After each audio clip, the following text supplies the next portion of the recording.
George Zimmerman appeared in court not only to seek his release as he awaits trial, he used the opportunity to apologize to the dead boy's parents who attended the proceedings. I wanted to say I am sorry for the loss of your son. I did not know how old he was. I thought he was a little bit younger than I am, and I did not know if he was armed or not. The fact that Trayvon Martin was not armed and that Zimmerman was is partly why the case has attracted so much attention.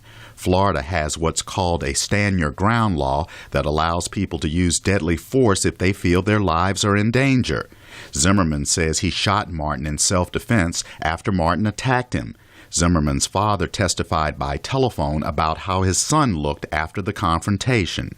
Well, his face was swollen quite a bit.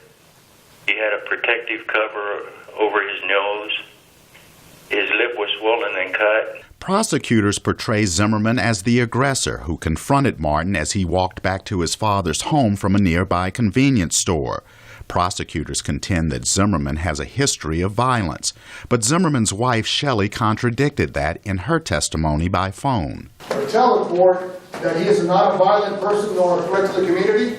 Absolutely, he is not a violent person nor a threat to the community. Also hanging over this case is the controversial subject of racial profiling. Martin's family and supporters argue that Zimmerman, a white Hispanic neighborhood watch volunteer, stopped Martin because he was black. That has led to numerous protests across the country. Part of this outcry came after police initially allowed Zimmerman to go free, and the volatility of the case was on the mind of Zimmerman's attorney after the hearing. It's an enormously high-profile case, and there are a lot of angry, or at least just a lot of high emotions that exist, and I don't want that to spill over onto the family or my client's safety.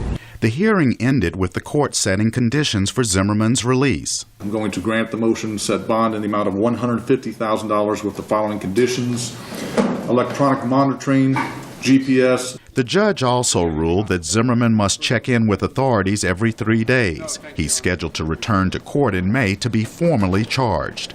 Chris Simkins, VOA News, Washington.